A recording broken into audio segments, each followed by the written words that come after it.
Friends, movie की शुरुआत में हमें बहुत सालों पहले एक जिन के बारे में बताया जाता है जो कि अपने मालिक की 3 इच्छाओं को पूरा करता है और उसके बाद उसे मारकर पूरी दुनिया पर कब्जा करना चाहता है। मूवी में एक बादशाह के द्वारा दूसरी इच्छा मांगी जाती है जिससे वह दुनिया को हैरान देखना चाहता था, और यह हैरानी नहीं बल्कि परेशानी थी, क्योंकि जिन सभी लोगों को अजीबोगरीब चीज़ बनाकर उन्हें तड़पने के लिए छोड़ देता है। सभी लोग हैरान और परेशान होकर इधर उधर भाग रहे थे।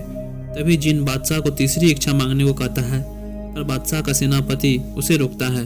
सेनापति एक जादूगर होता है, वो अपने जादू से उसे एक हीरे में कैद कर डालता है।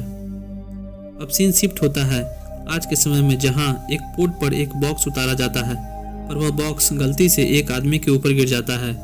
उस बॉक्स में रखी हुई मूर्ति टूट जाती है और तभी उसे उठाते वक्त उसके अंदर का हीरा एक वर्कर चुरा लेता है।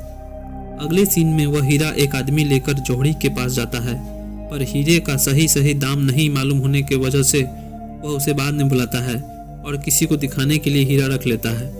अगले सीन में नीना और रॉय बैडमिंटन खेल रहे होते हैं, जहां रॉय नीना को इनडायरेक्टली प्रपोज करता है, पर नीना उसे अपना बेस्ट फ्रेंड बताकर बात टाल देती है। अब वह जौहरी नीना को वह हीरा दिखाता है, जिससे नीना को अजीब फील होता है। जब नीना उसे अकेले में चेक कर रही होती है तो उसे कुछ दिखता है, पर उसे समझ नहीं आता है।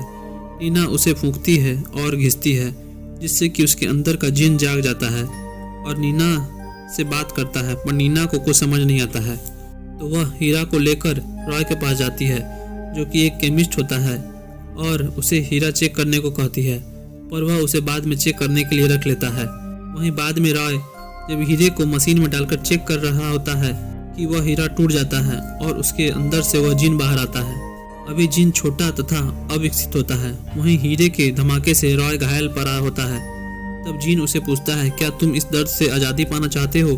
तो वह हाँ बोलता है, और जिन उसे मार डालता है और उसकी आत्मा को कैद कर लेता है। वहीं नीना को कुछ झलक दिखती है और वह गायब हो जाती है। तभी नीना राय से मिलने जाती है, पर राय को मारा देखकर चिल्लाने लगती है और उसका शक उसी हीरे पर जाता है।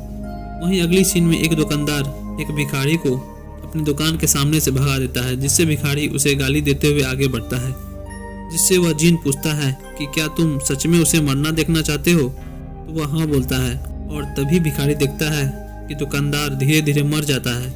भिखारी यह सब देखकर भाग जाता है।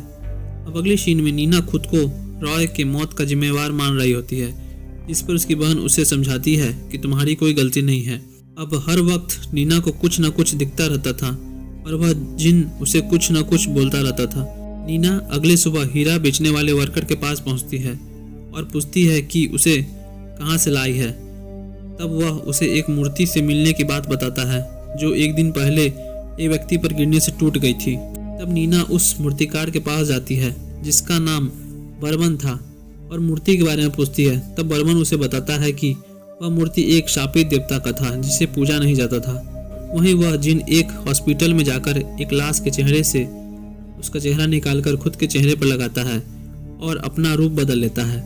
यह सब नीना को दिखाई देता है और उसे दौरा पड़ने लगता है। तब बर्मन उसे संभालता है और होश में लाता है और उसे आर्कियोलॉजिस्ट के पास भेजता है और जानकारी के लिए। जब नीना आर्कियोलॉजिस्ट से जिन के बारे में पूछती है, तो वह उसे वही सब बात बताती है जो मूवी की शुरुआत में जिन के बारे में बताया गया होता है। वहीं जिन एक मॉल में एक खूबसूरत सी कैशियर को उससे उसकी इच्छा पूछकर मांगने को कहता है, जिससे वह हमेशा जवान रहना चाहती थी। तो जिन उसे एक पुतला बना देता है और उसकी आत्मा को कैद कर लेता है। अब जिन पुलिस स्टेशन जाकर नीना का एड्रेस पूछता है, तो पुलिस इंस्पेक्टर उसे बताने से मना करता है, पर जब वह उसकी इच्छा पूछता है तो वह उसे बताता है कि सामने जो कैदी है, मैं उसे रंगे हाथ पकड़ना चाहता हूँ। वैसे ही वह कैदी सभी पुलिस वालों पर गोली चलाना शुरू कर देता है, जिससे सभी लोग उसे मार डालते हैं। तभी मौका देख जिन नीना के ऑफिस का एड्रेस निकाल लेता है। अब वह उसके ऑफिस पर जाता है और ऑफिस के गार्ड को उसकी इच्छा पूछकर उसे मार डालता है, और ऑफिस में जाकर उसके मालिक विक्की से उसका एड्रेस मांगता है, पर विक्की उसे बताने से मना कर देता है, जिससे जिन उसे बार बार लालच देता है, जिससे वह मान जाता है। अगली सीन में नीना बास्केटबॉल देख रही होती है, तभी वह वहां जिन को भी देखती है। तब जिन वहां से चला जाता है। तब जिन उस हीरे से शक्ति सूखता है जिससे उसके अंदर जितने भी आत्मा कैद होती है, जिसने उससे विष मांगा होता है, सबको बहुत तेज दर्द होना शुरू हो जाता है। उसके बाद नीना उस आर्कियोलॉजिस्ट के पास जाती है और बताती है जिन सबकी आत्मा से शक्ति सोख रहा है, जिससे वह शक्तिशाली बन गया है, अब वह मेरे पीछे पड़ा है। तभी नीना का नज़र बेडरूम में बेड पर जाता है जहां उस आर्कियोलॉजिस्ट का लाश पड़ा होता है। नीना यह सब देखकर डर जाती है और तभी जिन असली भेष में आता है और नीना से पहला इच्छा मांगने को कहता है। इस पर नीना उसे कहती है, मुझे तुम पर विश्वास नहीं है। तब जिन उसे नुमाइश करने को कहता है। तब नीना कहती है, तुम अपनी खोपड़ी उड़ा लो। तो वह अपनी खोपड़ी बंदूक से उड़ा लेता है, पर उसे कोई फर्क नहीं पड़ता है। तो वह जिन से अपनी पहली ख्वाहिश करती है कि मैं तुम्हारे बारे में जानना चाहती हूँ। इस पर जिन उसे हीरे के अंदर की दुनिया दिखाता है, जहाँ पर वह लोगों को आत्मा को कैद कर रखता है और सबको टॉर्चर करते रहता है।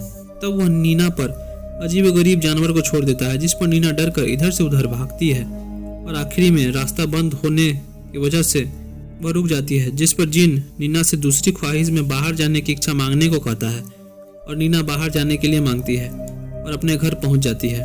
वह अपने घर पर अपनी बहन को ढूंढती है जिससे कि दोनों शहर छोड़कर वहां से भाग सके, और उसकी बहन किसी पार्टी में गई होती है तो वह उसे ढूंढते हुए वहां पहुंचती है।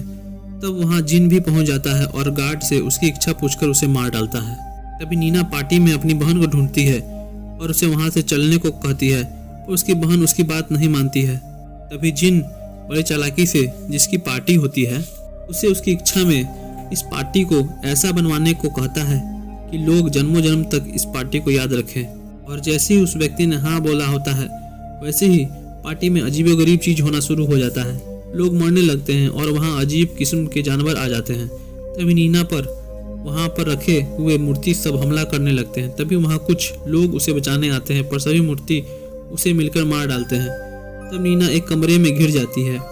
तब जिन उसे तीसरी इच्छा मांगने को कहता है। तब नीना उसे मना करती है, जिस पर जिन उसकी बहन को एक तस्वीर में कैद कर डालता है और आग लगा देता है और उसे मजबूर करता है इच्छा मांगने के लिए। तब नीना को कुछ समझ नहीं आता है। तब नीना को कुछ सूझता है और वह मांगती है कि उस वर्कर से वह बॉक्स गिरा न होता और वह मूर्ति नहीं टूटती। तभी उस जिन को कुछ होने लगता है और वह धीरे धीरे उस हीरे में समाने लगता है और अंत में पूरी तरह से हीरे के अंदर चला जाता है और फिर से सब कुछ पहले के जैसा हो जाता है। जहां अब हम देखते हैं कि पोर्ट पर अब वह बॉक्स बड़े ही आराम से नीचे उतार दिया जाता है। अब नीना रॉय के साथ काम कर रही होती है, जहां नीना उसे प्रपोज करती है। इसी के साथ मूवी समाप्त हो जाता है। फ्रेंड्स, मूवी पसंद आई हो तो हमारे चैनल गोल्डन रिकैप को सब्सक्राइब करना मत भूलना। बाय।